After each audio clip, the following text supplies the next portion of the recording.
Buffalo After Dark is proud to recommend I Barbecue for You. Pre-orders are suggested by calling 716-880-7667. I Barbecue for You, Buffalo's new barbecue destination.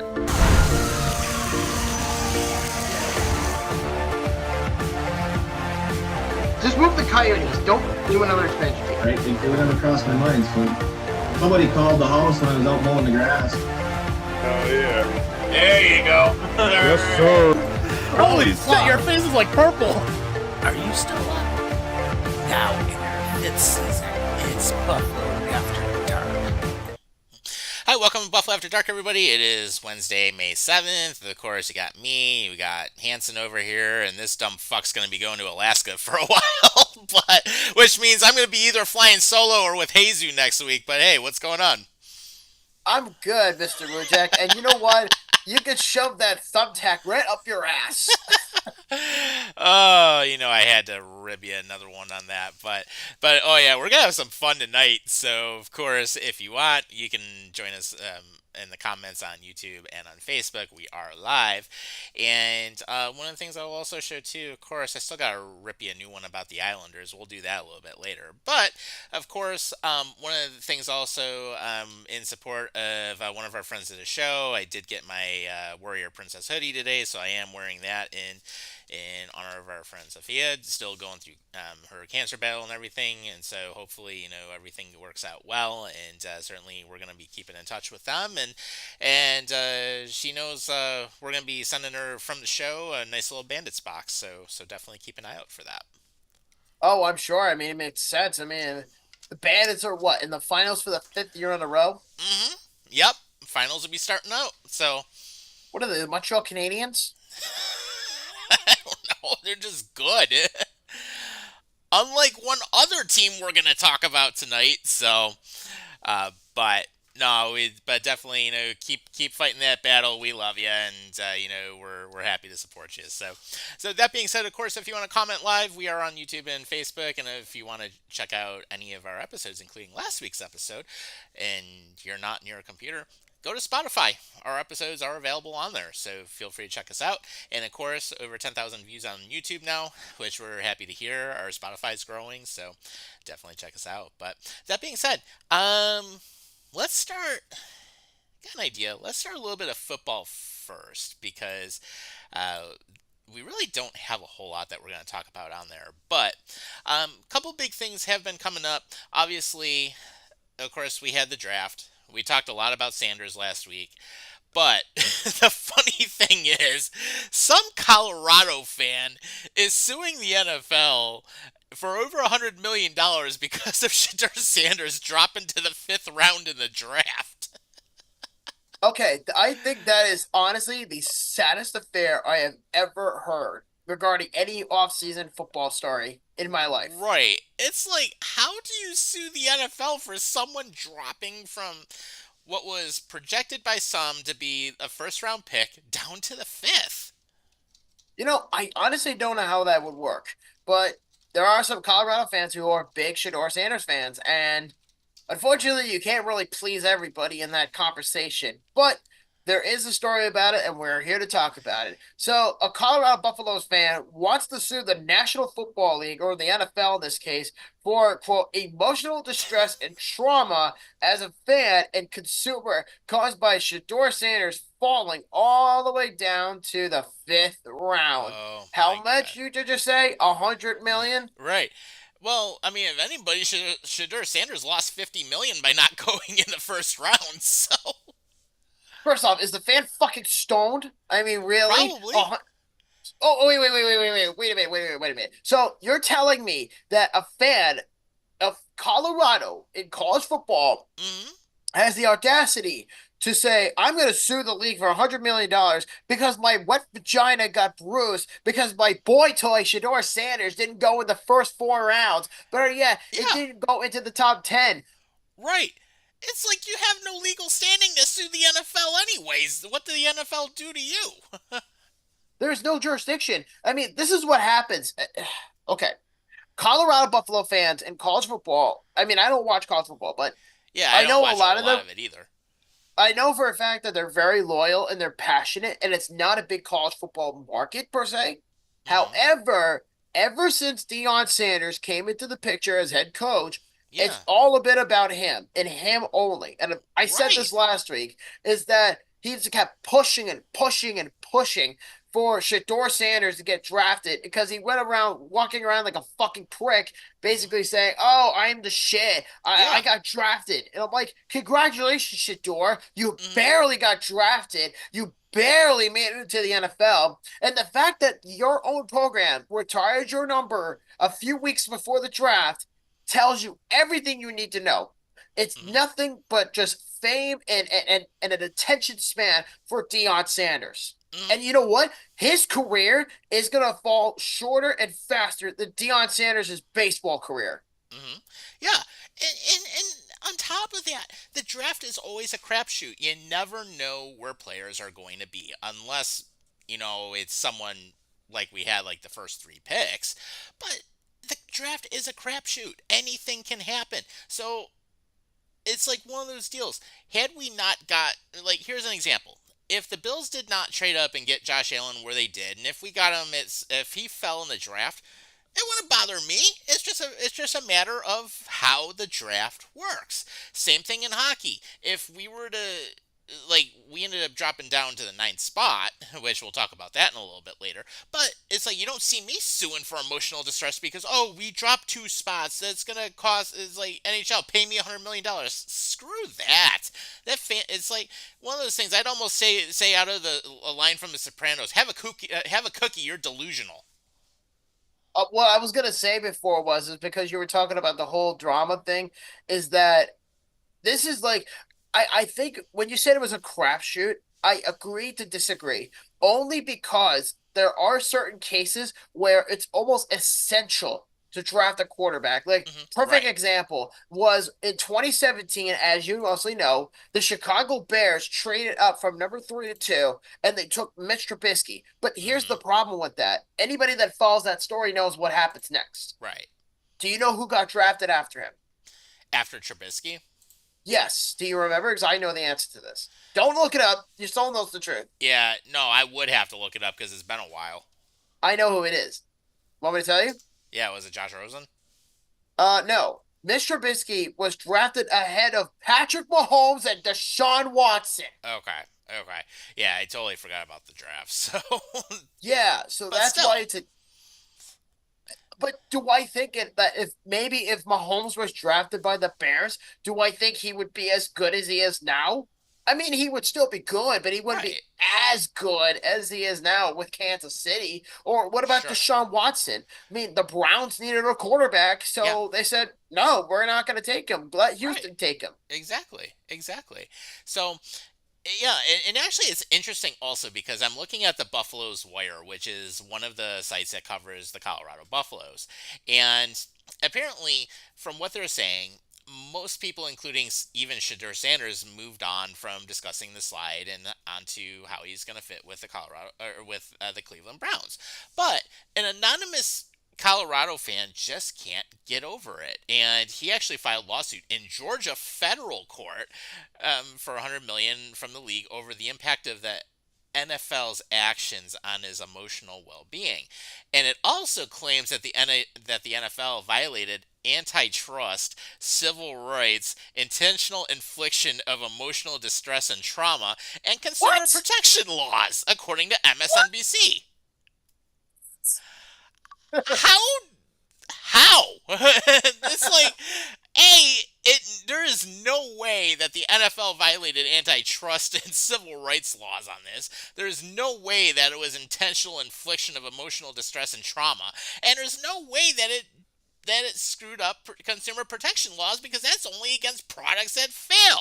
So Quite literally. yeah. So then, and it gets even better. Here's more details on the complaint. So it says, "quote: Despite Sanders' demonstrated skills and significant attention during the 2023 and 2024 seasons, the NFL drafted him at the 144th pick during the 2025 NFL Draft," said the complaint filed in Georgia federal court by a plaintiff under the pseudonym John Doe.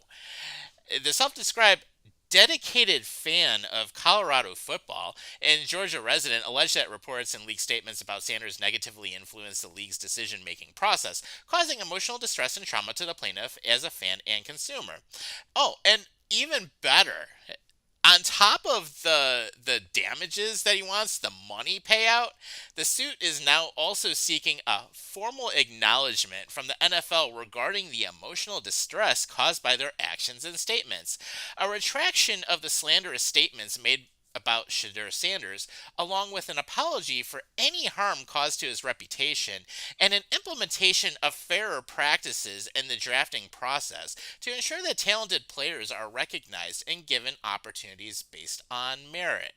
So basically, what the Colorado fan is saying, from what the Buffalo's Wire is mentioning, he is claiming that the Sanders draft slide caused him so much emotional distress and trauma that the NFL owes him. It's like this fan ought to go to a fucking psychiatrist and get his head examined, or better yet, have a fucking lobotomy done because his head is like destroyed. And no, you can't sue me for saying that because it's an opinion, not a fact. Well, it's just funny because of the fact that this is legit a story, and the fact that we're even discussing this and covering right? oh my God. So wait a minute. So this guy who claims to be a huge quote unquote fan is suing the league because his boy toy that I was talking about earlier did not get drafted. And because he didn't get drafted into the first round for some reason, oh, I know why. Because we talked about it last week. Because he's arrogant and he's entitled and he was gift wrapped everything. He didn't do well in the pre-draft interviews. He didn't do the pre-draft workouts. He didn't even win notable games in a big conference, which, of course, it's going to cause him to slide. You know what? Here's my proposal. I'm going to write a letter to the NFL, and I'm going to say, "Dear NFL, I'm going to sue the shit out of you for $500 million because I'm a sad, insecure Cleveland Browns fan, and you hurt my feelings for the last 25 years, and you didn't win me a goddamn Super Bowl." Right. Or better yet, it's like, "Dear NFL, I'm a Buffalo Bills fan. I'm going to sue you for $500 million because you screwed us in the last 3 playoffs against the Kansas City Chiefs." Why? Why? That is so dumb. I know. Like, what is this fan thinking? It's like, he's not going to get anything. In fact, I mean, it more than likely, like, it's a 99.9% chance of happening. The case is just going to be thrown out, and the judge is going to say, like, "Kiss my ass, you're not getting anything." Okay, let me put it this way. Actually, what they should do is make him pay for wasting the court's time. Let me put it this way. That's like if I go to a fucking Wendy's, right? And I get a Baconator. They say, "Oh, there's 4 slices on there," but they give me 7. Any person would be very lucky to have that, right? Yeah, it'd be like, "Hey, thanks for a little extra. Nothing wrong But no, with that." instead of suing them, the person who complains about the Baconator, instead of sues them, he calls the police. Why? I'm just making it up, but it's really like it's the same analogy. Like some of these like rulings or some of these filings just don't make any sense. Right. Because are you seriously telling me that one individual out there in the planet that's literally walking the earth right now has the audacity to file a lawsuit to the NFL because his favorite college football player didn't get drafted into the first round and it stirred up trauma and quote? No. You know what I think this is? This is a fat tub of lard who should be on the show My 1,000-Pound Life and is looking for no jurisdiction, but doesn't want to work, so he has to find a way to bitch about something and then hopes the NFL gives him the money rather than him getting off his ass and finding a goddamn job. Yeah, he just wants his 5 minutes of fame, and 4 of it's already up. Quite literally. Like oh my God. The stupidest lawsuit I've ever heard of. I feel like I just lost brain cells from just listening to that story. Yeah, really. I mean, the fact that we're even talking about that on the show tonight, and the fact that we kicked off our first 15 minutes talking about it, it's like, okay, how about this anonymous fan? How about you pay us $100 million because we had to talk about this stupid-ass lawsuit? Oh, yeah. You want to talk about stupid-ass lawsuits? Here's something else from you because we're talking about the Browns. Remember Devin Bush? Yeah. Yeah. So this fucking nut job last Sunday was arrested in Pennsylvania on charges of assault and harassment. Oh, Jesus. What's new with the Browns? There is nothing new with the Browns because it's fucking Cleveland. Yeah, exactly. Or how about this? How about Shadur Sanders complaining about the fact that Mason Graham already claimed the number 2 for his jersey? Oh my God, seriously? Yep. Yeah. Mason Graham got number 2 Yeah. as like a jersey number? Yeah. Adam Schefter reported it, and then Shadur Sanders said, "Wait, what?" on X. So Shadur Sanders is already pissed off that Mason Graham, who was picked ahead of him in the first round, took the number 2 because Mason he feels Graham, he's entitled to number 2. Mason Graham actually earned the spot. Exactly. Mason Graham deserves to pick his number. Shadur Sanders is crying like a fucking bitch. I am telling you, if this guy gets cut by the Browns come August for training camp or preseason, whenever, I guarantee you that Shadur Sanders will be looking for a job application at McDonald's by the end of September. Or you never know. He could end up with Toronto in the CFL because they have his exclusive negotiating rights in the CFL right now. How was that even possible? He didn't even play it down yet. I know. Oh my God. It's such a joke. This is seriously some of the craziest news we've talked about to open up the first 20 minutes of a show. Well, it's not, I mean, the stupid argument, like the argument is stupid as it is, but Right. it's not as ludicrous as when the Jets denied a trade for Jerry Jeudy because of his Madden rating. Oh yeah, oh God. That was laughable on its Oh, own. But this that is just stupid. That was. Oh my God. Anyways, on to other stories that came out. George Pickens has a new home, and he is going to Jerry World in Dallas. Oh boy, where to begin with this one? Oh my Lord. In case you've been living under a rock, as most of you I'm sure know by now, George Pickens got traded, and Jerry Jones stated whether it was before or after the draft, Jerry Jones was working the phones to get a number 2 receiver, and he finally got one in George Pickens. And we're going to go over the details now, shall we? Yep. Let's do it. All right. So the trade happened this morning, and I found out about the news this morning as I woke up at 7 a.m. I found out the details, and the details came out looking like this. So according to Ian Rappaport, the details came from it. Adam Schefter first reported the news, but Ian Rappaport reported the details. So the Dallas Cowboys are getting George Pickens, and they're getting a 2027 6th-round pick. The Pittsburgh Steelers are getting a 2027 3rd and 5th from Dallas for Pickens. Okay. And apparently Tomlin led the charge to get him out of there, so... Which is kind of interesting, because, I mean, Pittsburgh has needed some wide receiver help for a while. It's not even that. It's more, I just think...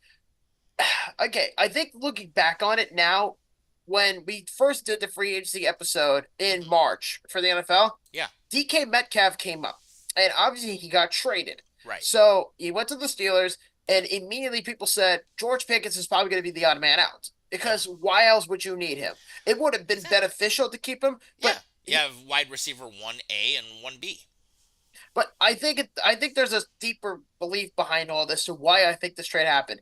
I think mostly it's not because Jerry Jones didn't want to get a number 2, because they needed it, because they didn't even draft one, because as we all know, Millman literally flipped the fuck out and didn't even get a receiver in the draft. Yeah. Which actually, if you want to watch our draft episode, go ahead and take a look at that on Spotify or YouTube, because that was hilarious watching him flip out. Oh, yeah, and the compilation video is also on YouTube, so check that out as well. Yep.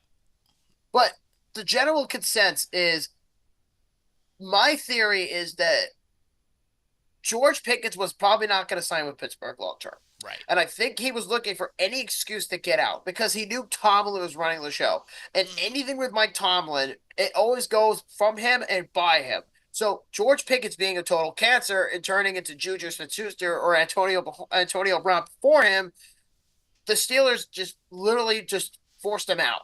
And George Pickens was a head case in college. So it's not like this is nothing new.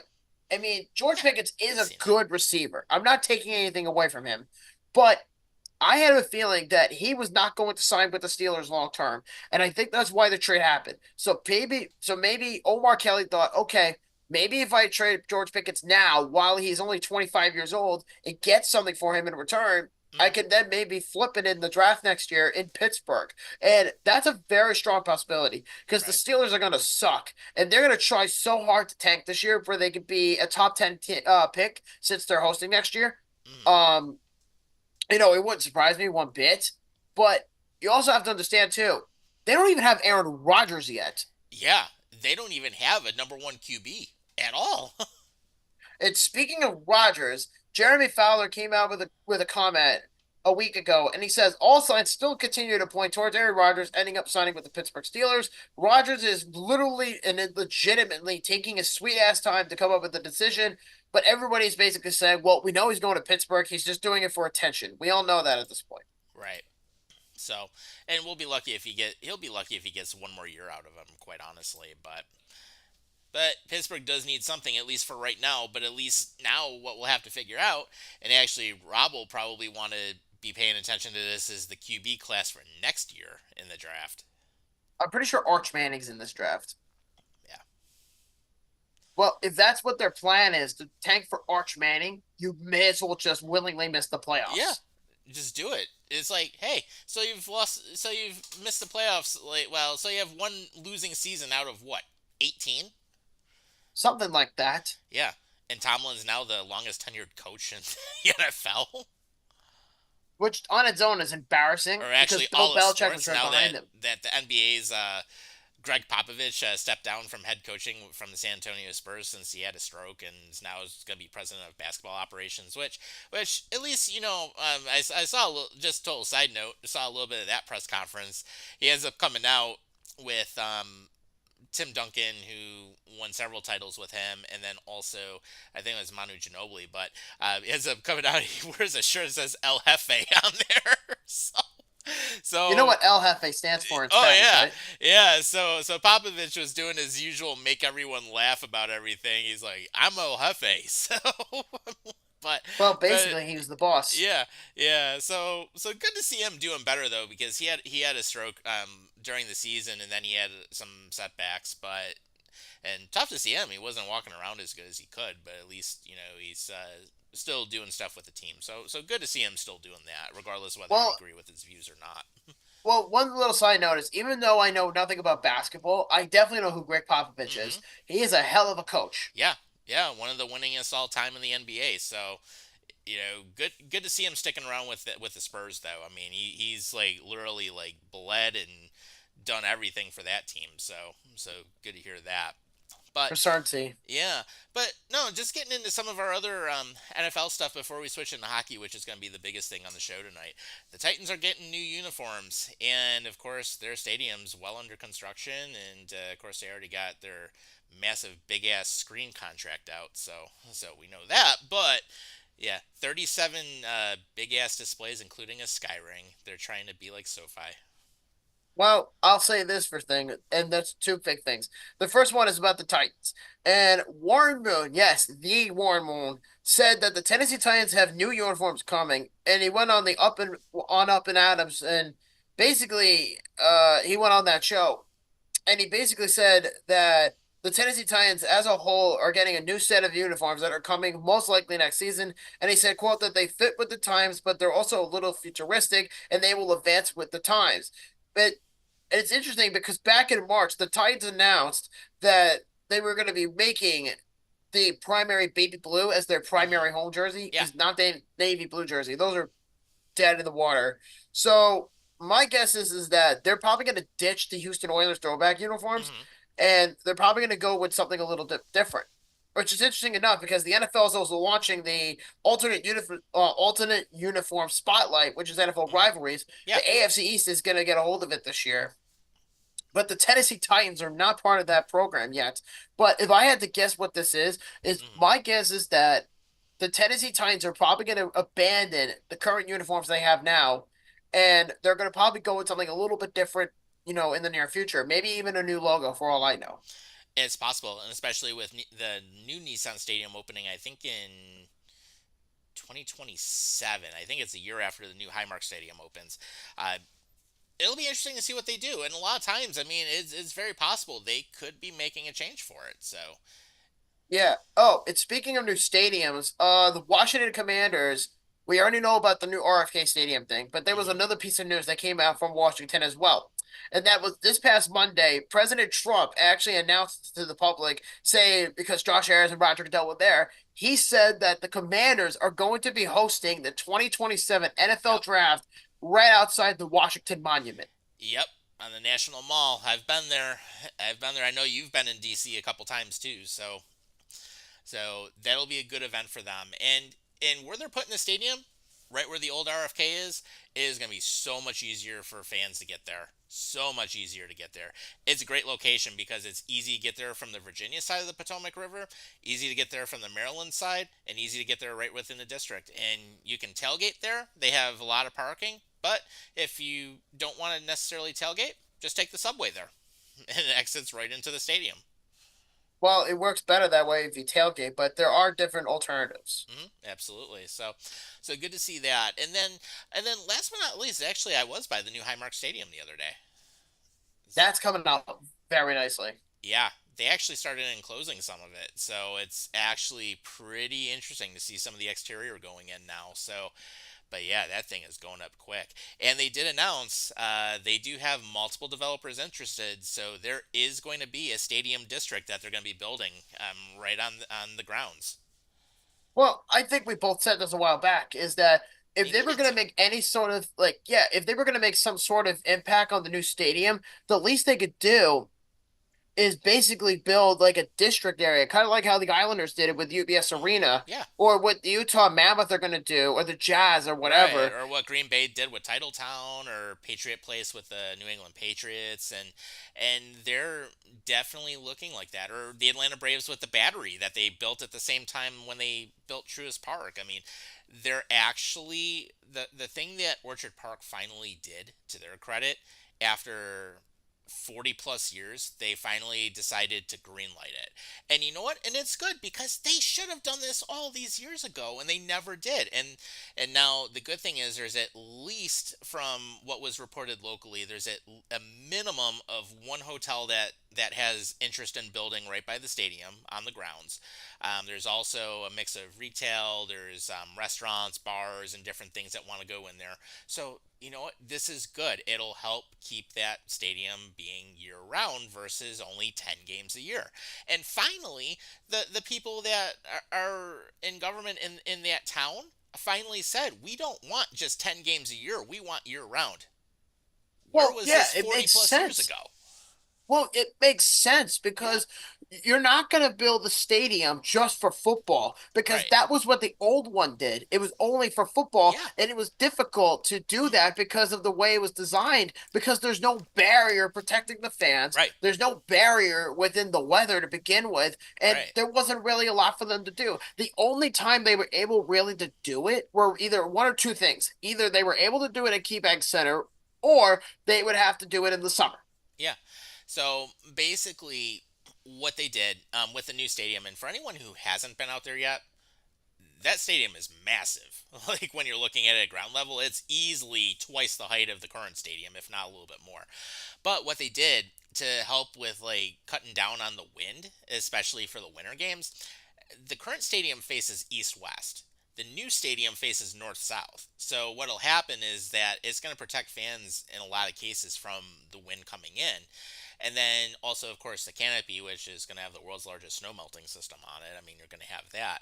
And then everyone is still complaining, oh, well, the stadium's only going to have 62,000 seats. You're only losing a net of 2,000 seats because it only has 70,000 right now. And with the standing room of 8,000, you're going to have a total of 68,000.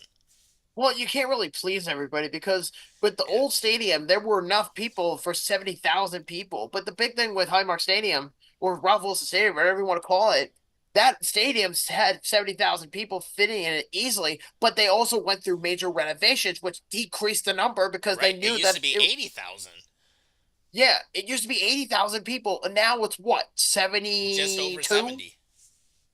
just Okay, over so 70,000 because they took out a lot of the seats. They put in luxury boxes, club seating, different things, and of course the new stadium's going to have even more of that.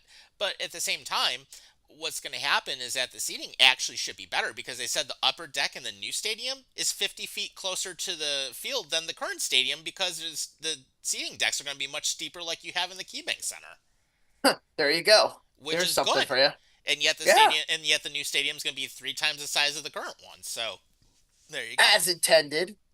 Yeah. So well, you'll have a lot more room to walk around and stuff, but that's a good thing. And then of course having the development around it's going to be a good thing. And actually, some people are saying now that the rail should be extended to the stadium, which I think would make a lot of sense. Which KeyBank Center is getting a new station that's opening later this year. They're going to connect it by a skybridge into the arena.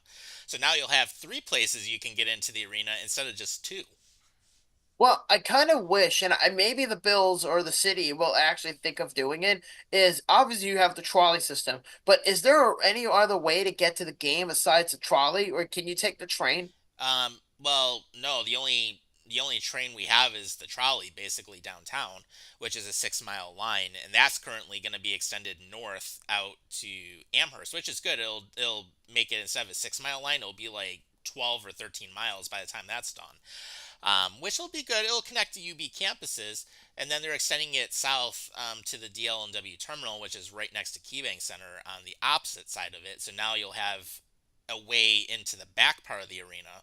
You'll have a way into the front through the main atrium, and then of course, like we've done, we go up through the Skybridge in the Harbor Center to cut over, so you're on the 100 level right when you get in. So it'll be 3 points of where to get in versus 2, which is nice. But there is more talk about it, and then there's talk about extending the train out to the airport now too. So it's nice that it's finally getting some traction, which is good. You I know, mean, it they're might. Sorry, finally go ahead. wanting to do stuff with it, which is something that they should have done a long time ago. Well, in my opinion, I know this is like an infrastructure thing, but in my opinion, if they want to get more people to go to the games, they should make like a little station, like a little trolley station. Hmm. It doesn't even have to be a big one, but it has to be enough for people to go in and out. Yeah, And you don't want to hold up any delays because it's 2025 and you don't want to hold up traffic like back then. hmm, 20 years right. ago, this would have been a big issue if you were going to a Sabres game. But if you're going to a Bills game, especially with the new stadium, my suggestion is build a new import, kind of like what I have down here in Long Island. Hmm, Is I know it travels all across Penn Station, Grand hmm, Central, et cetera, et cetera. They should probably do something eerily similar to that in Buffalo, heading in from downtown Buffalo, all parts of Amherst, and then put one aisle down to Orchard Park. And that would be the final destination. So that way you don't have to worry about shit. Because right. here's a good example. If you take the train to go to, let's say, a Jets game, or if you want to go see the Devils play in New Jersey, you would have to get off of Penn Station. Then you Hmm, would have to walk up right. to Penn Station North. Up, I believe it's the Grand Central Station, if I'm not mistaken. And then you would then have to take the New Jersey Transit, and then from there, that's another hour and a Hmm, half. Like, yeah, it's right. a 2.5 hour ride from Long Island to the city, and from the city to New Jersey. But at least from that perspective, it's actually convenient because at least if you're a Buffalonian and you want to get to the games, take the train, make it Yeah. simple. Don't make it crazy. Eh, And don't just build it for one area. right. You want to build it in all parts of Western New York. Yeah. Because And if you want to impact, sorry, go yeah, ahead. yeah, no, I mean, and you definitely have a good point with that too. And actually, we have some comments on YouTube that we'll get to in a moment. But no, actually, the nice thing about what they're doing though, with how the new station is going to be right behind the KeyBank Center, and you'll be able to get in by a sky bridge. I mean, the good thing is that NFTA, which has rail tracks and stuff like that, they're the people that operate the current train. They actually have rights of way in the south towns right near the stadium. So they could easily just connect the existing track. You don't even have to switch levels or anything. It's a one I, seat ride. So basically, it could be like something. Let's say they get the Amherst project approved. I could literally ride from there, and if they were to ultimately extend all the way to the stadium, one seat all the way down. there you go. It's perfect. That would make perfect sense. Yeah, Because exactly. And they have the ability to do it. And plus because they could reuse existing track, that makes it even cheaper. So that's even a good thing. So hopefully, we'll see what happens with it. But yeah, Hatch is actually on YouTube right now. Who is? Hatch, remember Hatch. Joey Hatch? Oh, Joey Hatch, yeah. Yeah, he actually commented. So he said basically, they made sure every seat had a perfect view of the game from every seat in the stadium, which they did take a lot into doing that.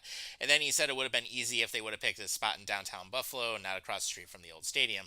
I mean, yes, I would have loved to see, and good to see it, by the way.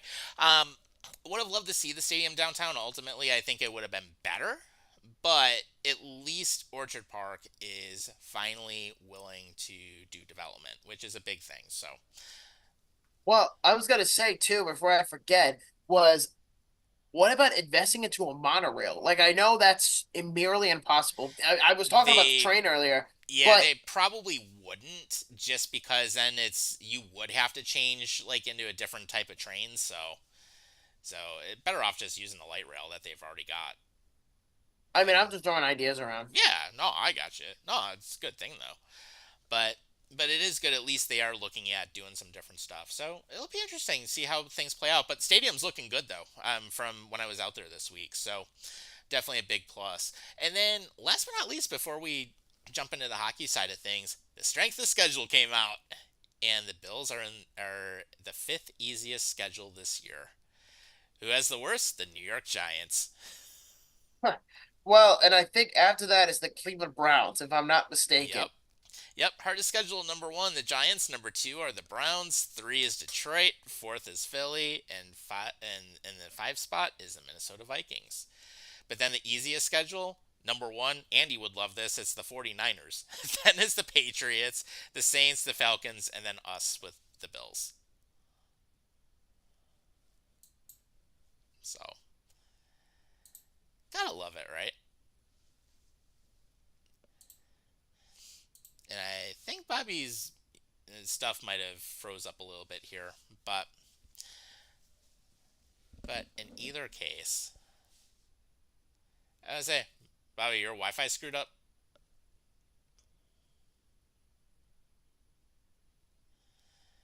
I guess his Wi-Fi is messed up.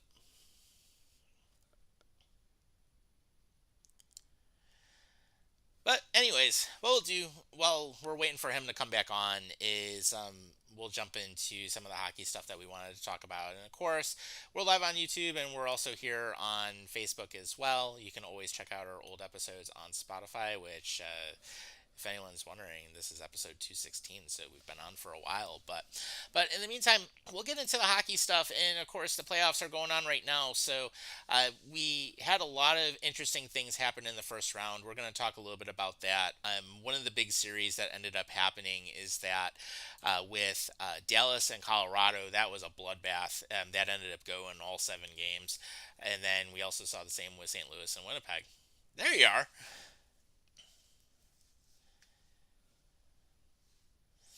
I was gonna say you're back, but you're like frozen again.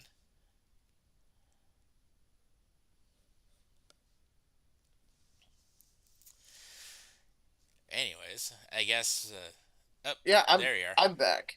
Yeah, I'm back. What the fuck happened? I have no idea. I don't know. You just dropped. Yeah, I'm not the only one. So Yeah, thank you froze, and then you dropped off, and then I kept it going until you came back. well, good for you that it was only like a minute or two, so it wasn't that bad. hmm Yeah. So now we're talking about round one of the playoffs. We're just doing a quick recap, and then we're gonna get into round two. But the only thing you missed is that Colorado and Dallas was a bloodbath of a series, and then of course Winnipeg St. Louis went the distance for 7 also. Well, let's talk about Colorado Dallas first. Okay, first off, I want to just send my condolences to every Avalanche fan in the entire country because Yes. because you guys have completely turned into the Atlanta Falcons. Actually, I take that back. You guys legit choked a 2-0 lead with under 10 minutes left, and you let Miko Rantanen shove his fist so far up your asshole that he grabbed the smaller intestines and then grabbed it. Yeah, 3 goals and an assist, and basically it's like bye bye Colorado, you're done. Like, god damn it. Why do they do this every year? Like, fuck, Yeah. dude. Yeah. Like, How about Peter DeBoer's Game 7 record? He's 9-0. 9-0. That's pretty damn good for a guy who Yeah. chokes in the Stanley Cup Finals. Yeah, and twice against Colorado. Yeah, 2 against the Avs. That's embarrassing. I mean, and if you remember 2 weeks ago when we did the predictions for the playoffs, Right. I said Tampa, Colorado in the Stanley Cup Finals, and both of my contestants are out this year. Right, and I was thinking Dallas, but I didn't think it would. But I didn't think it would go the full 7. I was thinking 6, and then it's like, okay, well, it went 7, but then I was kind of on the fence with Tampa and Florida, but I was thinking Florida would probably take it when they did, but still, it was just crazy to see how some of it went. But yeah, no, regarding the Dallas Colorado game, that was a complete shit show in the third period by Colorado. Yeah, Because at that point in time, you're just thinking to yourself, God damn it, why do they do this every year? And, you know, the Avs on paper are a good team, but they were just completely rattled with injuries. You know who Yeah. else was rattled with injuries? The Dallas Stars. yeah, they were, and they played through it. No Miro And Heiskanen. Ottinger was lights out. Yeah, no Miro Heiskanen. No Jason Robertson. Mhm. Nada. The Avs just completely shit the bed in the third Yeah. period. Rantanen took the team on his back, got the win. Ottinger took the team on his back, got some crucial wins. They're moving Well, forward. Well, do you think the Avs are now regret not paying him at this point? Probably because he smoked his former team. I mean, Well, that was I like mean- the ultimate FU to his whole team. Well, that kind of sounds like it. It's only going to increase the rivalry for sure. Yeah, it definitely will. But it was a good series to watch. And then how about Winnipeg St. Louis, where I thought St. Louis would have taken it, and it turned out that wasn't the case. Winnipeg took it and took it the distance. To be fair, I did predict the Blues to win that series in 7 games. But what I didn't expect to do is say, congratulations, Blues. You went full Falcons. Hmm. Yeah, and in overtime even. But here's the thing. What the Blues did was mastercraft choking. Because they were up 3-1 with under 3 minutes left to go. Jets scored 1 goal. Okay, it's not completely over yet. And then with 1.6 seconds left to go, bam! Cole Perfetti scores and ties the game. Hmm. And then Adam Lowry scores the game-winning goal in the game for the Jets to win it and go to round 2 to play the Dallas Stars. But no, dude, the Jets, they're very resilient. And you know what? They just barely got by it. A number 8 seeded team, honestly. Right. Just barely. Yeah, it was crazy. And then if you look at some of the other series that are coming up, of course, with what we had going on yesterday. So Carolina won Game 1 against Washington. So they're up 1-0 in the series. It was a 2-1 final. And then, of course, Edmonton beat the Golden Knights 4-2. So they're already up 1-0. And then, of course, right now, with the games that are going on tonight, right now it's 3-2 with Toronto having the lead on Florida, and then Dallas and Winnipeg play later tonight. So Well, I'm going to say with Carolina and Washington, I have the Caps winning the series in 6 games. I mean, Carolina could very well make it competitive, but some people have said to me, and I don't know if I believe them, honestly, because I think it's kind of unfair to say, but people said that the Caps are frauds. And I said, no, Carolina is, because Carolina, how many times have we seen them make the conference finals in the last half decade and they Yeah. don't win it? yeah, they collapse. Yeah, it's almost like even if they get passed by the Caps, they're going to lose. Right. They're going to lose, whether it's against the Panthers or against the Leafs. It does not matter. Right, which I'm They- hoping Toronto loses just for principle, because of course, being a Sabres fan, we don't want them to ever win, but it's like, wow, Toronto actually got out of the first round this year. And if they get it past the second round, oh God.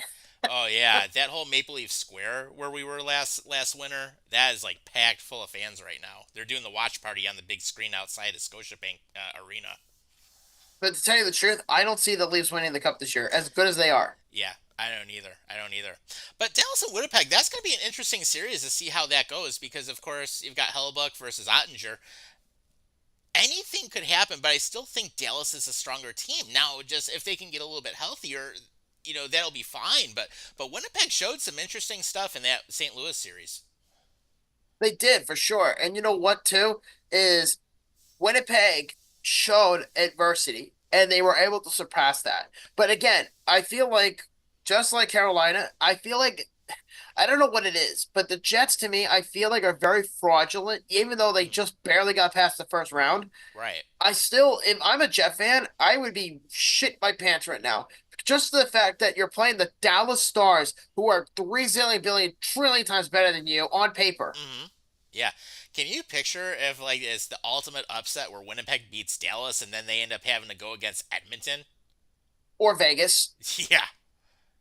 Well, I mean, But if it's an all Canada like semifinal there, I'm like, oh god. well, if it's Toronto and Winnipeg in the Stanley Cup Finals this year, oh my God. That would be crazy. And then we It's actually crazy that it's the first time in decades we've had three Canadian teams in the playoffs right now. yeah, and four of them I think made the playoffs this year. Yeah, it's just Oh no, five. Five of them made the playoffs yeah, because crazy. Yeah, Calgary didn't make it and Vancouver didn't make it. Right. Right. Which I will say Vancouver was a lot of fun when we were there. So I will say that, um but it is interesting to see where the playoffs are going. And actually, here's one thing that did come out. Bednar is going to stay as the head coach of the Colorado Avalanche. I can't really blame them because honestly, Jared Bednar is a good coach. Like I think that I don't think it's necessarily fair to fire him, especially after what happened this past week. I understand.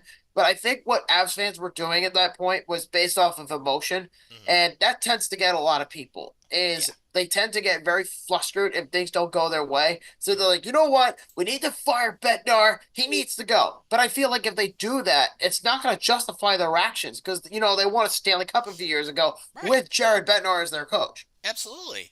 And it's one of those things. Colorado ran into some injury problems. They've had some issues with losing some top players, but at the same time, well, obviously Rantanen ended up destroying Colorado in the previous round, but it's not all on Bednar though. It's really not. And I mean, Bednar honestly is the least of the team's issues. I think this falls solely on Chris McFarland because he did not want to pay Nico Rantanen what he wanted.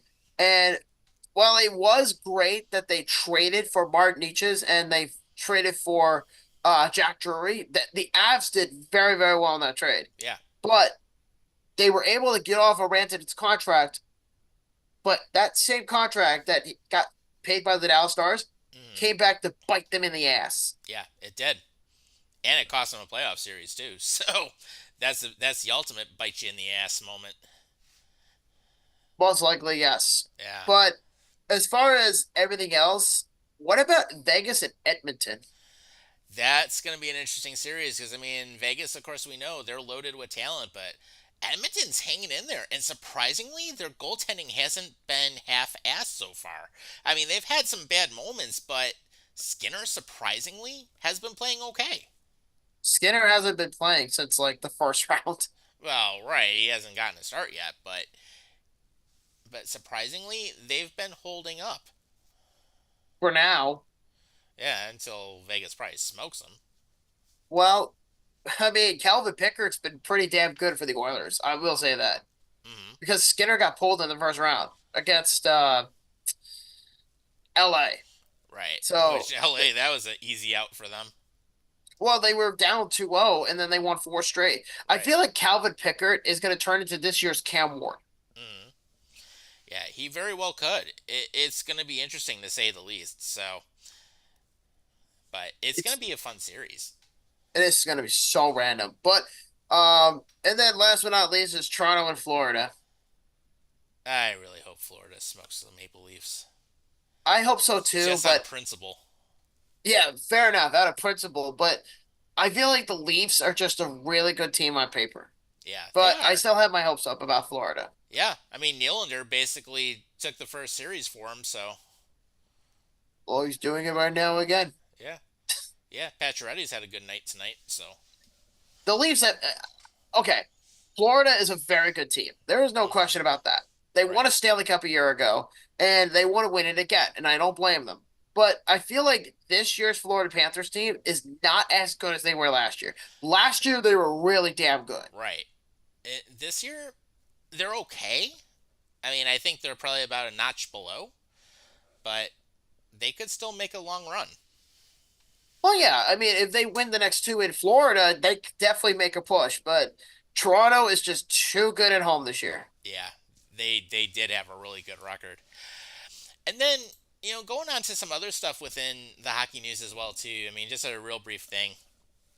The Wells Fargo Center in Philly is no more. It is now Xfinity Mobile Arena until they build their new arena in a few years.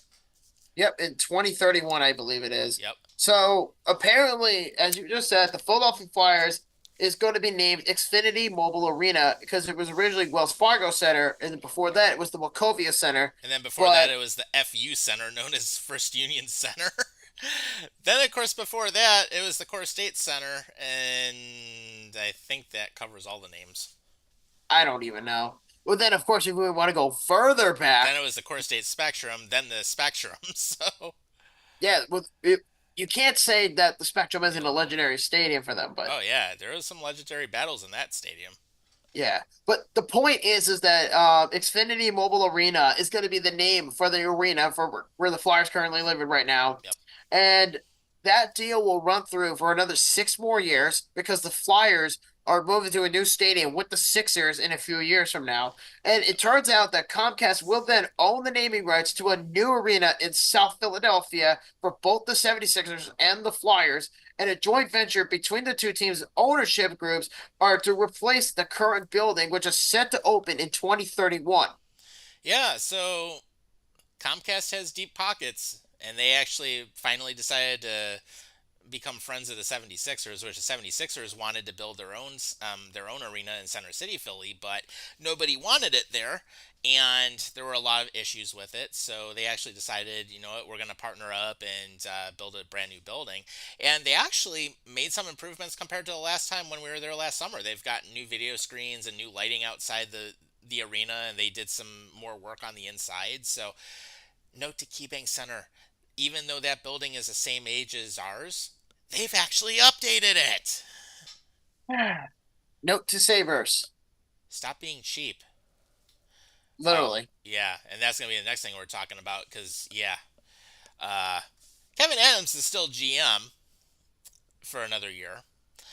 And we now have a special assistant, and Eric Stahl is coming back to the Sabres to assist Kevin Adams, which means that, and Seth Appert is now getting a lot more leeway on things in terms of decision making because apparently Jason Karamanos is out.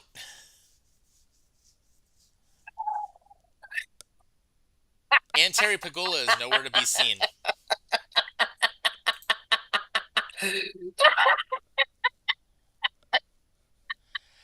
Okay, first off, why is Kevin Adams still the GM? Oh my God. I mean, he has 1 year left on his deal. Just fire him already. Why are we waiting another year? I can't help it. Oh, because Kevin Adams is like, yes, master, I will go ahead and do anything you want, master. Oh, I'll keep this player and we'll just do everything on the cheap, master. Oh, we're not gonna invest in our scouting. We're just gonna do video scouting like Darcy did. Oh, yes, master, I will meet you on your yacht. Oh, yes, master, I'll go lick your balls, master. you just can't help but laugh because this is Oh my god. legitimately like this is a goddamn joke. Like the fact that the Sabres of all teams had to tell everybody, "Hey, y'all, we're gonna bring back the same guy that fucking hated it here as a player."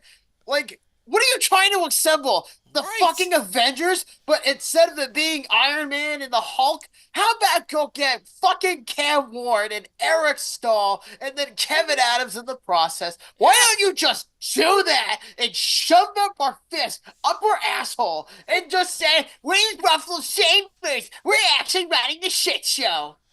It's like Ken Holland's out there. Why don't you talk to him and hire him? Oh, wait. You might be getting him as GM for the Islanders. Yeah, we're gonna get to that. But holy fuck, dude. So the Buffalo Sabres, as Tom was Oh, saying, my lord. Yeah, Kevin Adams will be staying as GM for this upcoming year. Additionally, are looking for a senior advisor to work with him. Has been in the GM chair before, and Eric Stahl, as you said, will be rejoining the team as an organization as a quote special assistant to Kevin Adams, which is translation for "I'm not doing shit." Does Kevin Adams have like 18 lives or something instead of the usual 9 lives? I don't know, but there's more to this. Like, So does he have something on the Pagulas that we don't know about? I have no idea. But yeah, Eric I don't Stahl even is wanna being know. considered a special assistant to the GM, will report directly to Adams, and he said Stahl will, quote, assist in all aspects of the hockey department, including scouting and direct involvement with players and prospects. And he says, throughout my career, I was fortunate to be on so many successful teams, and I hope I can learn on some of those experiences to help the organization moving forward. I'm thankful to Kevin for giving me this opportunity, and I'm eager to lend my experience to help in any way that I can. So, translation, if Eric Stahl says something sucks, does that mean Kevin Adams is going to fire him because he's not a yes man? I don't know. I truly have no idea what he's going to do. But as far as the Buffalo Sabres themselves, holy fuck. Hmm. Please explain this to me. Yeah. Why the fuck is Seth Abbott getting a goddamn promotion? That was interesting to read about also because apparently he has a lot more say than we thought he did. Are you shitting me? And apparently the Sabres look at him very highly, which almost makes me wonder if he's going to be head coach once Lindy Ruff is done after next year. Oh, hell no! Yeah. You ever hear what you know what this reminds me of? You ever hear of what the Peter principle is? Yes. Yeah. That's what this reminds me of. Rewarding incompetence. Because Pagula likes incompetent men because it makes him feel better about himself. Right. And Oh my apparently, god. yeah, and the definition of the Peter principle. Once an employee reaches a position in which they're incompetent, they're no longer evaluated based on their output. I seriously do not understand this logic. Seth Appert, a guy who was considered a power play units expert or a mastermind on the power play, all of a sudden gets a promotion, and yet Jason Carmeros gets fired just because to make room for Appert. And then on top of all that, you bring in a player who absolutely hated it here, and then Right. and it's like, oh, I can't wait to bring my experience as an executive here. What is Eric Stahl, of all people, going to do about Yeah, that? he's What is never he been in an executive capacity. exactly? So this is another yes man hire. And the fact that the Buffalo Sabres have given not only Seth Appert more power in terms of the executive department, but it also tells me that the Buffalo Sabres have now already are becoming a boys club. And they already have been a boys club. Except this boys club has been going on for 14 fucking years. Yeah, exactly. And actually, Hatch ends up dropping a few more comments in here. He said Kevin Adams coming back next season. He is not the right guy. Well, yeah, we've talked about No that plenty of shit, times. Sherlock. We know this Yep. already. And then he said, "This is what happens when you hire a first-time GM who thinks you need palm trees to bring the players to Buffalo." Oh yeah, we had some laughs about that one. And then he said he guesses it could be worse. It could be the Buffalo Sabres are not in the playoffs at all for 14 years or whatever it is at this point. He lost count. So You know what? I lost fucking brain cells reading that this morning because it's like I understand that you want to bring in veteranosity to the executive department, but right. just because Eric Stahl was a hell of a player, that doesn't make him a good executive. It's the equivalent Exactly. of and this is in any sport really. Just because you are a great head coach or a great player doesn't translate to being a Yeah, good executive. perfect example. Wayne Gretzky, hell of a great player, sucked ass as a head coach. Yeah, here's a better one. Phil Housley, great player, but did not transfer himself to be a good head coach. I'd like to say we helped him get fired in some way. Yeah, Back in in the old some barn. way. Oh, you getting that sign confiscated was priceless. That was one of the greatest moments ever on this show. Tom, have I ever mentioned the amount of times I fucking hate this team? Oh yeah, and yeah, here's some of the GM candidates that are out there. Ken Holland's one of them. Hell, even Jarmo Kekalainen is out there. Mark Bergevin, Rob Blake, Kevin Weeks, Jeff Gordon. Yeah. Why are the Sabres not talking to these people? You know why? Because he likes to suck on that. He wants all that power himself. That's Right. why. Hell, even Stan Bowman's out there. Which Stan Bowman's wouldn't the want him. GM of the Oilers. Yeah, well, apparently some of them are saying, oh, he might be someone that they could try to poach, but it's like, good luck. It's not going to happen. Stan No. Bowman's the GM in Edmonton. There's Yeah, no way. Exactly. But still, it's like, you've got all these GM candidates that are out there who have actually done stuff, and yet you still want to go with Kevin Adams, who has done nothing to get us out of the playoff drought. Sure, Rochester is doing great and they're in the playoffs, which is actually, it's interesting because, I mean, they're actually making a deep run again. And Yuri Kulich is actually going to be joining the Amherst for the playoff run. But it's like, you got to clean house. The problem here is that Pagula doesn't want to change. And you know what's funny? Andy was blasting me for this the other day because he knows I'm right. You know Dwayne Steindl, of course. Any Buffalo Sabres fan knows Yeah, who he he's is. been on here before. Yeah, and you know what? I called him a bitch the other day because apparently somebody said they were excited that Kevin Adams was coming back. And I looked at him like, yeah, I don't necessarily agree with it. But the issue is that Dwayne went on a temper tantrum and people called him out on it because he blocked the guy that said, I was glad that Kevin Adams was coming back as GM. And someone said to me, why is that such a bad thing? And I basically commented on it. Give me 1 second. Yeah. So he comments on the story, and I'll read you exactly what I said, because this is actually a truer statement than that. And it will not take me long to find it. So, here we go. So the post goes like this. So Dwayne says on Twitter about this situation, he says the definition of being on an island by yourself, and it talks about Kevin Adams. Mm-hmm. And the guy who made the comment, he says, huge W. And a guy named Riley says, why would you block him and then talk trash about him? He's talking about Dwayne, by the way. Yeah. And I said, because Dwayne doesn't like it when people disagree with him. He's Terry Pagula. Yes, Daddy, I'm going to be a good little bitch and block people who have different opinions than me. There you go. And then the guy says, that's what happens when someone tries to be famous for using a phone call from 8 years ago and can't handle being talked back to. Imagine all the calls he made before that where the hosts were eyeing each other and laughing at the whole call. Right. And I said, and this is related to us, and I said, I used to be friends with him, and he acts like a child when I said, oh, I don't like Pagula back in 2020, or I don't like Donald Trump because he left the show during the election. But he said he'd get pissy for 5 minutes and then left our lives without even saying goodbye. And me and my co-host were genuinely surprised. We thought he was chill. And then someone that said, Dwayne turned out to be a bigger baby than Terry himself. Ooh. Interesting. Yeah, so that's why I was bringing this up. And Andy's like, no, don't bring up Dwayne like that. He's a cool guy. I'm like, you don't know shit about Dwayne, first off. So I'll put it that way. And if he wants to block me, go right ahead, dude. I don't give a shit. You're Right. pathetic. Right. But as far as that goes, the whole thing with the Sabres is just a joke. Because it's like, how do you maintain any sort of compassion with the fan base? Because Adams is coming back as GM next season, and bringing in Eric Stahl and whoever the flying fuck's going to be brought in as the quote-unquote GM expert to help Kevin Adams. If you're hiring somebody who used to be the GM of another NHL team, that's translation for I'm taking over your job next season. Yeah, and that could very well happen. And actually Hatch ends up bringing up two other things here, and one of the things he mentioned is, how is it that the Rochester Americans do better than I think it's supposed to be the Buffalo Sabres every year. He said better than their protein. I don't know. I think he like fat fingered something, but well, it's simple. They rebuilt the Amherst. They didn't rebuild the Sabres yet that well, and the Amherst actually have a good system. The Sabres don't.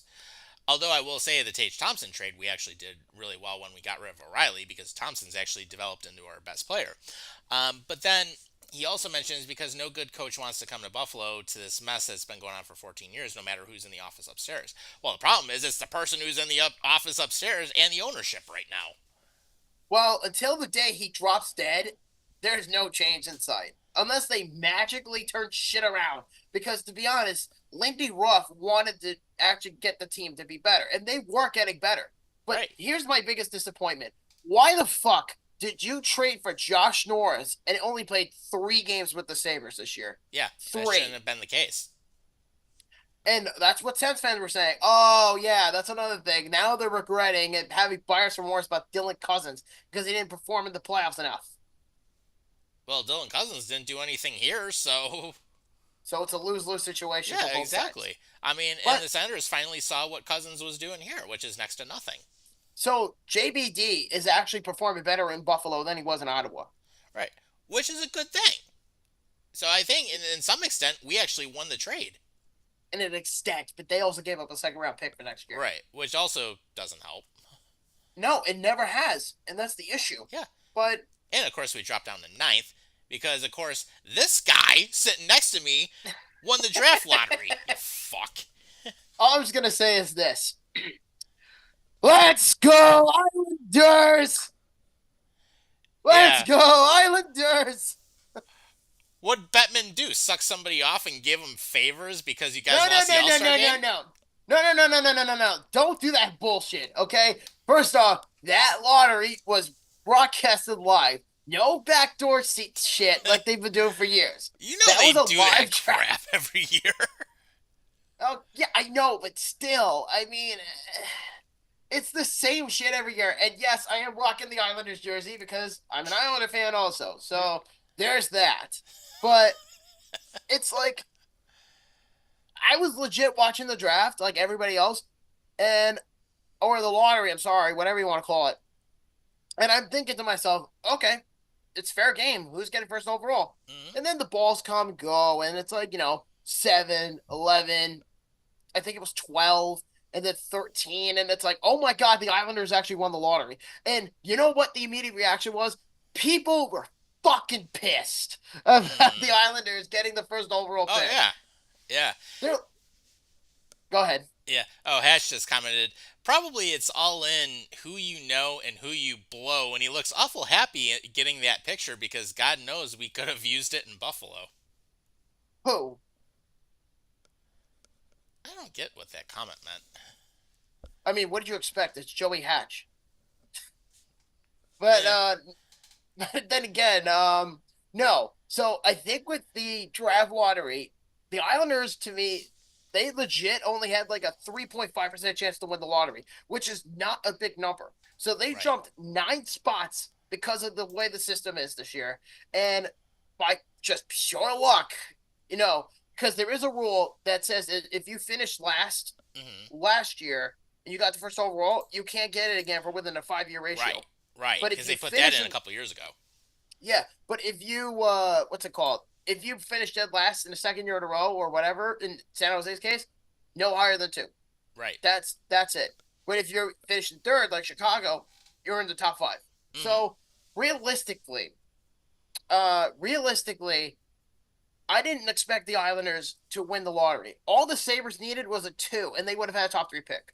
Right. And to me, I feel like the Islanders needed this pick. I didn't expect them to get it, but I was just ecstatic when I found out they got the pick because it was like, oh my God, the Islanders could actually do something good for once. Yeah. Because the last time the Islanders had the first overall pick was when they had John Tavares. Right. Here's the problem, though. You have Patrick Waugh still. Well, we're going to find out who the new GM is going to be, and people are saying that it's going to be Ken Holland. I swear to fucking God, dude, if they get Ken Holland, they basically made the same fucking thing. They basically replaced Lou Lamoriello with Lou Lamoriello. Right. Oy. I'm just throwing it out there. I mean, names like Mark Bergevin was available. Jeff Gordon was available, but he said, I'm staying in Montreal. Right. Dale Towlin. Matthew Darsh, who is the assistant GM for the Tampa Bay Lightning. He's being interviewed by the Islanders. Yeah. So there's a bunch of, and I said this last week too, is people don't realize that because of where the Islanders stand right now, that job regarding GM and coach and position, especially now, Hmm. the GM position spot for the Islanders is so valuable because then you could only have to do is just tweak a few things on the team and you have a playoff contender. I know they're old. I know that, Cal Clutterbuck retired, Matt Martin Yeah. retired, and a bunch of other players are probably going to retire. And yes, Patrick Waugh is still a fucking cancer. Thank you very much. And um, if Ken Holland comes in, he's going to probably fire him by the end of next April Right. and bring in his own guy. And he's probably going to just bring in a bunch of former Red Wings. I don't truly know what's going to happen. But as far as I'm concerned, basically it's a standoff trade. So basically, in return, the Islanders get rid of the All-Star game, or Bettman gets rid of the All-Star game for the Islanders, and in return, they would get the first overall pick. Yeah. Anyways, but no, I hope some of these names are available when we come to the end of the Adams contract next year, because I would love to see some of those GM candidates get interviewed here. I would love to see some of them take over and actually have a competent GM for a change. It would be nice. I mean, Keyword for a that- change. yeah, for a change. It would actually be nice to see. But time will tell. We know Terry loves the Bills, hates the Sabres, but says he loves the Sabres, but yet he doesn't pay attention to them until after football season. Yeah, So, or when the cross season's over. But Yeah. I have one more comment which to make congrats about to the the Bandits. They're going to the finals again. Yeah, for the 5th year in a row. But I do have one more comment about the Islanders. Yeah. Is as happy and as ecstatic as I am that they're finally getting the first overall pick again, I am very happy about this, and I cannot wait to see what they do. But Hmm. top 3 pick this year, you have 3 guys. You have Matthew Schaefer, Yep. who I believe plays for the Erie Otters. You have Michael Misa, who plays in the Quebec Major Juniors, Hmm. and you have James Hagan, who plays at Boston College Yeah. in the NCAA. Yeah. There's a big thing. There's a big catch. James Hagan is from Hobog. He grew up as a huge Islander fan. So there's a very good shot that the Islanders could actually draft him. Yeah, In, draft the hometown June. boy. Oh yeah, dude. If he gets drafted by the Islanders, that would be a dream come true. But we'll see what happens come draft night. And I mean, I'm open to the idea of Matthew Schaefer. Mhm. I'm also open to the idea of getting Hagan or Misa, any of those 3 guys. Yeah. But I think most people I've spoke to has said either they want Hagan or they want Schaefer. Hagan's been Yeah. getting a lot of attention here since the Islanders got the 1st Mhm. overall pick. Yeah. Because, and I'm sorry, but he legitimately, legit, Tom, he's been getting a Newsday coverage. He's been getting TV interviews. He's everywhere, dude. Yeah. And I And mean Schaefer's a good player, everywhere. too, because I know, especially down in Erie, there's a lot of coverage with him. And, I mean, he's done some solid stuff. Yeah, put it like this. This is the equivalent to when Patrick Kane came into the league as a Buffalo boy. And people said, you know what, he's a Sabres fan, whatever. And then he went to the Blackhawks, and Blackhawks won the lottery, and they picked him, and it's the same thing.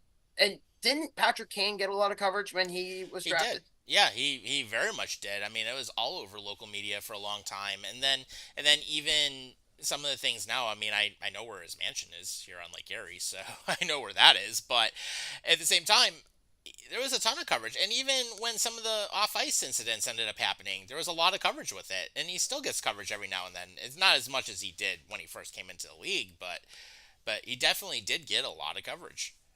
He did. So the same thing is happening here with James Hagan. He's getting a lot of coverage. Yeah. And like I said, he grew up in Suffolk County in Hauppauge, Yep. which is north of Huntington, whatever.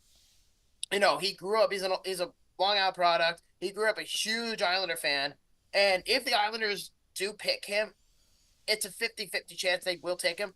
Yeah. But I think if they do take him, it would be by proxy, just because of the fact that he grew up an Islander fan. But I wouldn't be shocked if they did take Matthew Schaefer. Mm-hmm. Yeah. I mean, the draft could go either way, so it'll be interesting to see what pick one ends up being, which, of course, typically the NHL draft is our last show of the season, so we'll be, of course, live for that. We'll be covering it, and we do typically go the distance on that show. It's usually about 3 to 4 hours that we're on, so of course, kind of similar to what we do with the NFL draft every year. But last thing we wanted to talk about before we wrap up, and then, well, actually 2 last things, because I know we'll end with Road to 32 because you have your trip coming up next week. But the Utah Hockey Club finally has a name, and it was revealed today that they are going to be known as the Utah Mammoth. And a lot of their fans are still mad that they're not the Utah Yeti because, of course, the Yeti Cooler Company decided, no, you're not using our trademark name, so go pound sand and figure out another name. But yeah, they're officially known as the Utah Mammoth as of today. All right. Well, let me ask you first because I did a lot of chattering about the Islanders. Hmm. Let's talk about Utah. What do you think of it? And by the way, for this occasion, I just so happen to have Yeah, you a do Utah have the Hockey Utah Club jersey. jersey. Yep. Yep. And you know what, too? I got this jersey a week before the announcement. So perfect timing. Yep. That jersey that I currently have, that is a collector's item. It is. And you know what? And good for Utah because I think the name fits them. I think it was the next best choice. I mean, Utah Yeti would have been nice to see, but Utah Mammoth is good. Um, I will say their fans, much better fan base than Arizona ever was. Much better fan base. They love their hockey. It's very clear. And Utah actually had a pretty good season. They played better than what we saw in Arizona for all those years. And that's what a difference in ownership made for them. And at the same time, they're not wasting time on making changes to Delta Center. They've already ripped out the ends behind the pipes, and they're already putting in the seating changes so this way they can up the capacity. I think it's supposed to be around 16 or 17,000 by the time they're done. They were only able to get like around 11 or 12 in because of how the arena's set up, but they're making changes, and that city has embraced their hockey team. And they apparently, from what I understand, are some of the most fan friendly as well. So it's a big plus. Good for Salt Lake. I mean, it's nice. They have, of course, the Utah Jazz, which is the basketball team that was originally from New Orleans, that relocated there many years ago. And then, of course, now you have the hockey team, the Utah Mammoth. And then possibly, depending on if there's expansion in Major League Baseball, Salt Lake City might be a candidate for an expansion team. So it's really developed into a nice little sports city, which is good to see. And just think about what happened in Vegas.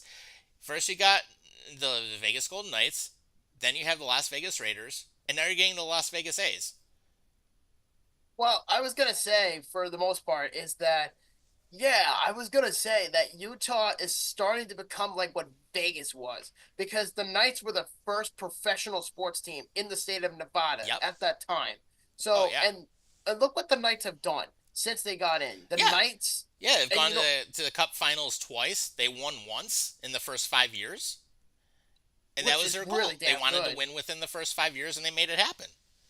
Yeah, and guess what? They achieved their goal. So, and you know what? Bill Foley, and I still remember to this day, he even said, I was completely thrown off the fact that they even made it the first year. It's like, Yeah. how the hell did an expansion team with a group of misfits make the Stanley Cup Yeah, Finals that year? exactly. And they've only missed the playoffs, what, once in their entire existence? That's a good club. Yeah, big time. Also, think of the market. It's Las Vegas. Yeah. So, Vegas knows a They thing or sell two out about winning. every game. They do, and that's nuts.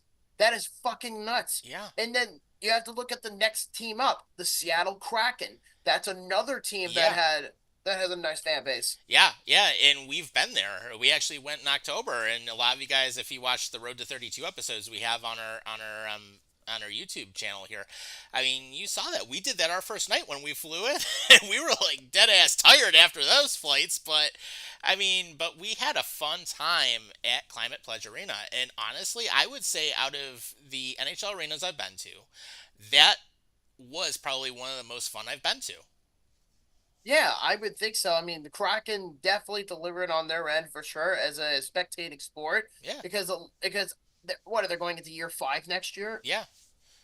Yeah, So hard to believe that they've already been in the league 5 years next year already, but and that's hard to believe nuts. Vegas is almost at 10 years. And that's to me very crazy. I mean, Vegas has been in the league for almost 10 years, and the Seattle Kraken have only been in the league for almost 5 years. Right. And then Utah has already played one full season in the NHL, Yeah. and they sold out better than the Coyotes ever did in the last 30 years almost in Yeah. the desert. Yeah, which is absolutely crazy in a smaller arena. Even the Coyotes' first arena was bigger than what the Delta Center was for the first season. Then of course they built that new arena for the Coyotes and it never sold out. But yet And then, of course, they were relegated to Mullet Arena, which only ended up seating 5,000, which they ended up having tickets at over $400 a pop, which we laughed about that on this show a couple times. But it's like, Arizona, you wonder why you couldn't attract fans? You priced everybody out. Utah, on the other hand, is the most fan friendly in terms of pricing and concessions, and they sell out. which to me is like nuts. But I just some of these markets are just doing so well for the Yeah. NHL. I mean, Arizona does not work out, but they gave it a shot. They tried. They could Like, have worked out if they were managed better, but yeah, sure. it I didn't mean, happen. but you know when they say hockey could never work in the desert? Yeah, look at Vegas. Yeah. Vegas is an expansion team at this point. Yeah. But actually, And do they're a you even consistent winning team. yeah, but at this point though, would you still consider them an expansion team? I would say almost 10 years in the league, no. Well, Seattle's still an expansion team. Right. I mean, they're just going into year 5, but Vegas, I would say usually after 10 years, no, they're not an expansion team. But they did very, very well. Yeah, they I mean, did. I mean, they did better than any expansion team ever did. I actually disagree with you. I think the only other time this has really happened was in the 70s with the Philadelphia Flyers. And they were the very first expansion team to win the cup. Okay, so there is some precedence, but still one of the best expansion teams ever. Oh yeah, bar none. But regarding Utah, no, Utah has turned into a great market for everybody else in the state, has. you know. But let's talk about the details and let's actually dive into this shit because this is very interesting. Because for one, how they got the name is obviously we've talked about it on the show a handful of times. Yep. Is they did a fan vote, and Mhm. according to the Utah Mammoth themselves, they said before the name reveal that fans, at least 850,000 of them, voted on the name Mammoth during the 4 game stands for Yeah. the voting session. And this happened when I went away to Orlando. So that's that. But since then, they kind of just took everything and they took up all the tallies and they basically said, okay, that's going to be the clear cut winner. Yeah. Because they were going to originally go with what? Utah Yeti, and the Yeti company said, no, we don't Yeah, want you using our name. exactly. Like, is that such a crime? I mean, are they that embarrassed that, you know, they wouldn't want to have an NHL team name the team after them? Like, Yeah, hello, it's nuts. you have you have teams like the New York Rangers, the Texas Rangers, you have the Florida Panthers, the Carolina Panthers, Yeah. et cetera, et cetera, et Yeah, cetera. you have the Colorado Mammoth and you have the Utah Mammoth. Yeah, quite literally. And it's too, I can't even explain it because it's like so childish on the Eddie's end, Hmm. but it's like they're not willing to work with the team. It's like, dude, you could have made more money if you let them use your name. Exactly. Exactly. But they decided not to. But kudos to the Utah Mammoth, though, by letting it be a fan vote and letting over 800 plus thousand fans take part of it. Absolutely. Heck, even But- we did. We even had a little vote. It's funny because one of my votes, because I think it was during like the 20 team thing. Remember Yeah. that shit in the very, very beginning of the process? Yep. It was like Utah Venom or Utah Arches, Utah Wasatch, which was the last minute thing. Yeah. Outlaws was another one. Yep. Mammoth was one. Yeti was one. Yep. And then I actually put down Venom, Yeti, and Mammoth in my first vote when I did it. Mhm. Yeah, and I would say those are, I think, the three that I looked at also, like when I threw in the vote. So it was cool that they let everyone be part of it, and it seems like the ownership of the Utah Mammoth really wants the fan involvement, which is great. Note Yeah. to Terry Pagula: start involving your fans on more stuff and stop like looking down on them. Well, here's the thing with Terry Pagula. He thinks he's better than everybody else. Well, yeah, we know that. But as far as this, though, let's talk about the logo, shall we? Hmm. First of all, this logo is ridiculously sharp. I love this logo. Yeah. Good colors, good everything on it. Well, yeah, for sure. I mean, if you look at the fine print, there's actually some Easter eggs on this logo. I believe I Mhm. counted 4 in general, and I'll go through all of them right now. The first one is that if you look at the back end of the ear, Hmm. where the last part of the tip of the mount part is, Yeah. the ear is the shape of the outline Mhm. of the state of Utah. But then below that is a very shadowy blue area. And that little blue area, if you look at it closely, it represents the letter M. Mhm. So that's number two. Number three, if you look at the top of the mammoth's head, you can actually see a mirage going into it, like a full-fledged like mammoth head. Mhm. But there's the Wasatch Mountains Yeah. on the logo, which is great. And then look at the tusk. That's the last one. The last one is the tusk. If you look at it closely, the tusk is legitimately curving into the letter U. Mhm. So realistically, they put in a lot of effort and detail into this logo. And when they first came out with the original logo in February for the fan Mhm. vote thing and not on an iPad or whatever it Yeah. was, people laughed at this and they said how much of a joke it was. But they said it was down to the Mammoth Outlaw or Hockey Club. Yeah. And I also like the idea that it rolls off the tongue better, where you could say Utah Mammoth, not Utah Mammoths. Right. Exactly. Yeah. They did. This was definitely one of the better design logos we've seen in a while, and just love the coloring of it. Love how they did it. It represents Utah perfectly, I think. And from there, I'm looking forward to seeing what season two brings for them. Just in terms of how they're going to continue to play and some of the new players that they're going to get. But I was going to say, have you had a chance to take a look at what the home and away jerseys are going to look like? Yes, I saw them. Yeah, Have you saw them? yeah, those are Yeah. nice. Oh yeah. Let's talk about them. So I think though with Utah, if you look at the overall jersey, Hmm. this is the exact design that they had as the temporary jersey. Right. But they obviously changed it with the shoulder patching, with the Hmm. state of Utah, Yep. with the outline of the stick in the black jersey. That's what I'm talking about. Hmm. And they took out the word Utah, which I own, and Hmm. then they replaced it with the mammoth head, which Right. I think is genius marketing. But Yeah.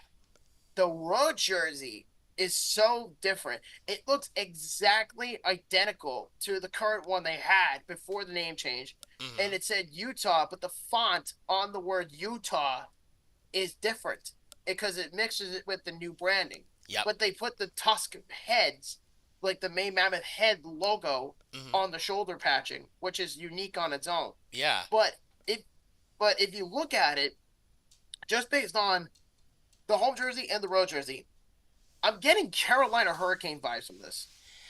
I could see where that comes from because I mean there are some similar design like similar design elements to it like from what Carolina did, but I have to say honestly like the new jerseys that they came out with, it's a good use of the design, honestly. I mean, it looks good. It fits that team well.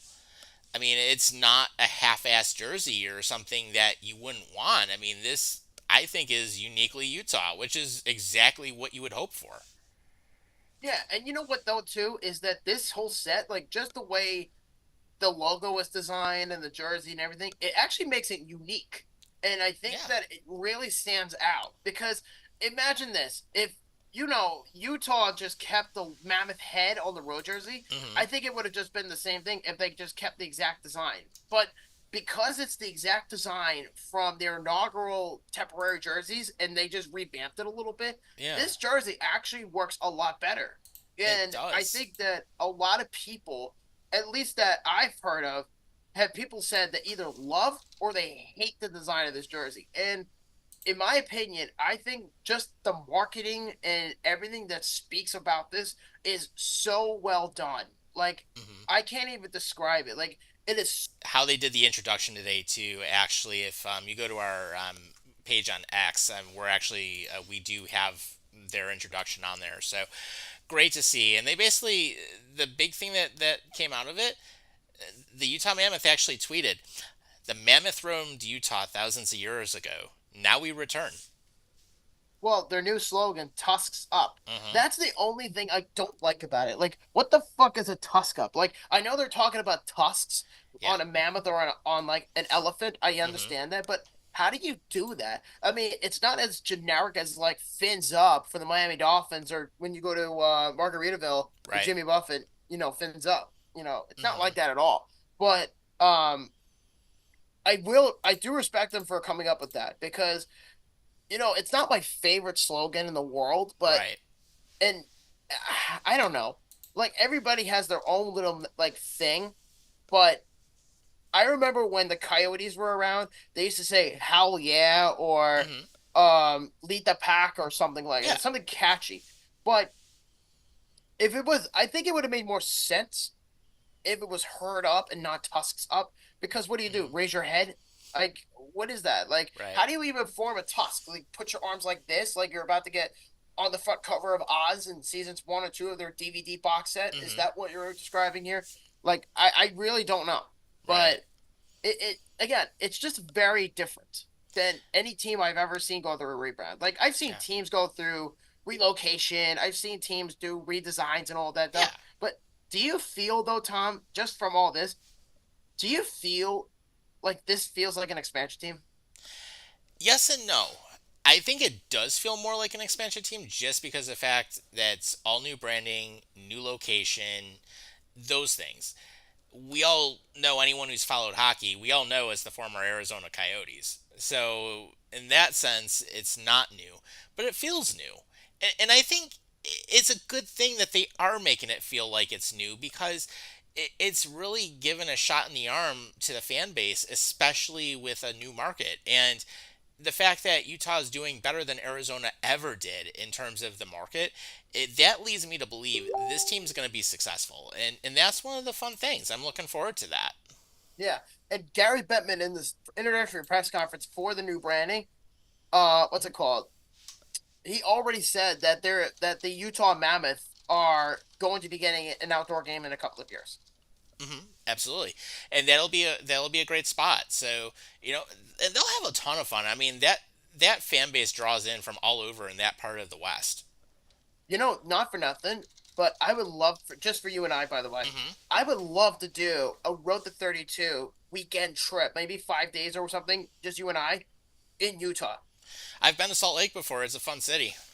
I've never been there, so that's why I'm bringing Yeah, this up. yeah, it's a fun city, and actually, if we were to ever do that, I would say grab a Utah Mammoth game, and grab a Utah Jazz game when we're out there.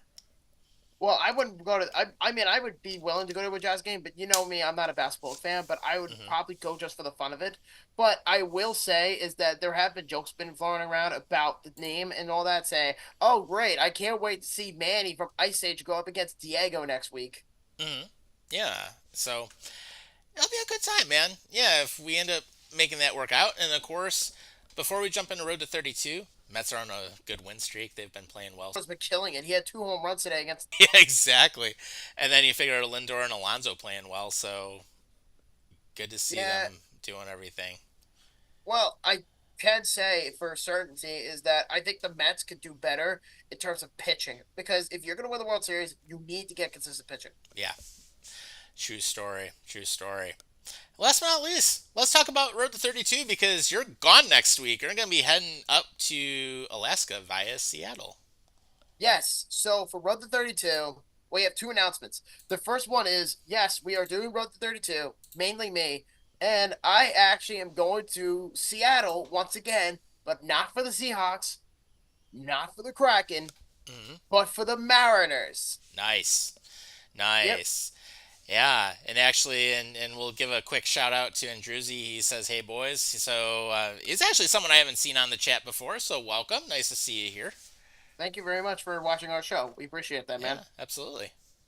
But no, what I was gonna say was is that mainly I'm not going to Seattle just for the Mariners. I'm going there because my cruise ship is being imported from Seattle. So I have to be there within 2 days prior because my boat, which goes to Alaska, it's a cruise ship. Nice. Yeah. So you'll get to check out a little bit of the Seattle Mariners while you're up there. Yeah, no, dude, I'm excited because at that point it would be my fourth MLB ballpark that I've been to in person. Obviously Yankee Stadium, Yep. City Field. I've been there a handful of times because obviously I'm a hmm Met fan. The Phillies, which you and I did last Yep. summer, and then this summer, which is on Saturday, I'm going to a Mariners game against the Toronto Blue Jays. Yep.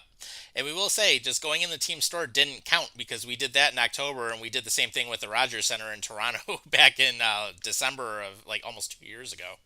Yeah, and I also did the same thing with the Orioles. I was in Camden Yards, but I went in the team store, but I was not inside the ballpark, so Yep. that does not count. Right, exactly. So no, it'll be a good trip, and and definitely have some fun out there again, and and enjoy it. It's a good time. I know you and your wife's anniversary is coming up, so it'll be good for you guys to enjoy that, and really besides that, I don't think we really have too much else to talk about, do we? Well, there is one more thing related to Road to 32. Sure. Yeah, so as of next week, the schedule, as you know, comes out on May 14th at 8 p.m. Eastern Standard Time. Hmm. However, we will not be announcing anything regarding any reveal until at least the 21st, which is a week after I come back from Alaska. Yep. But go ahead. What were you Yeah, gonna say? and we typically, of course, as anyone who's followed us for any length of time, we usually do at least one group trip a year where we get together. And of course, it just happened this past October.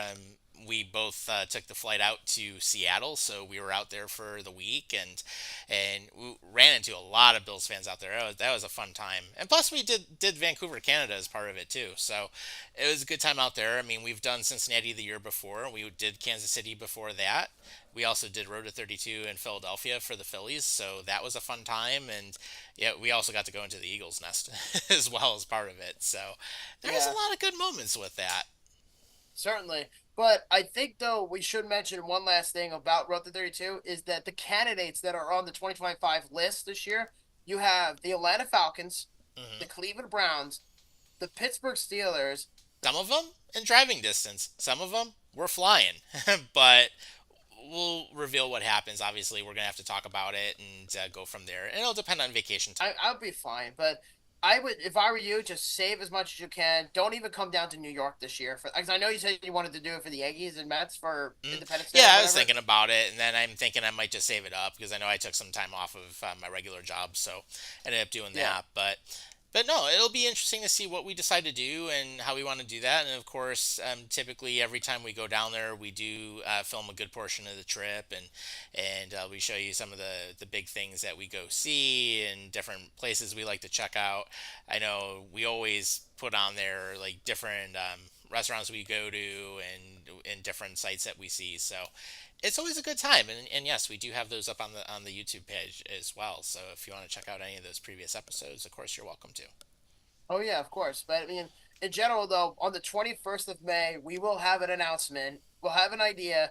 We'll have an answer by that point because I will not be back in Long Island until at least of the morning of May 19th at 7 a.m. because I'll be Mm, flying out from Seattle on the 18th at 10:30 at night. So it's going to be a 6 hour flight. I'll probably be out cold by that point. mm, And yeah, no, I'm excited to do Alaska for sure. I'm excited to do the Mariners for Road 32. But more importantly, when we get back from Alaska, I cannot fucking wait to announce who we're going to do for Road 32. And as you know, you, me, and Britt have a call like this every year, and we sit down and we verbally discuss who we're going to see this year. So we're not revealing anything until we get back. hmm Absolutely. So of course, we will fill you all in once that happens. But in the meantime, lots of good stuff coming up. So of course, you enjoy your trip. Don't get yourself arrested or anything, or possibly deported or anything crazy, Yeah, as no, the yeah, show Beavis and Butthead would used to say. yeah, no, I won't get arrested, I promise. Yeah. But Rob Hazu is taking my place next week. So if you don't hear from me, it's because I'm going to be in Alaska. And Rob Hazu, our good buddy, will take my place next week. Yeah, and depending, we might even have a couple others on. So who knows? We'll see what happens. But in either case, we'll still be here. So in the meantime, I think we covered most everything that we can think of, at least for this week. And of course, if you want to see some of the funniest parts of the NFL draft show that we did a couple weeks ago, we have that up on the YouTube page now too. So, which I Yep. haven't even seen that yet, so I'll have to take a look at it. Dude, you're going to fucking laugh. Nice. Well, I know. Well, I know there's the one meltdown scene with Millman. So, Yeah, it's about 15, 20 minutes long. You're going to laugh. And you know what? That video took me approximately like 2 weeks to make because of timing and all mhm. that shit. and just get ready for Alaska. So I Yep. didn't really have like a full 3 days to do it. It took me some time, and plus my job, and you get the idea. Yep, exactly. So of course, feel free to check that out. And then in the meantime, right now with where we are in terms of the playoff games, I know the Dallas game's going to be starting off shortly, and then it is a 4-3 final. Toronto wins, so Toronto's up 2-0 in the series against Florida. Please, Florida, please win Game 3. Yep.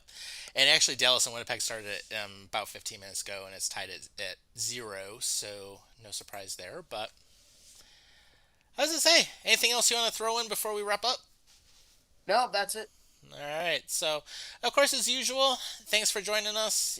Definitely appreciate you guys being active in the chat tonight too.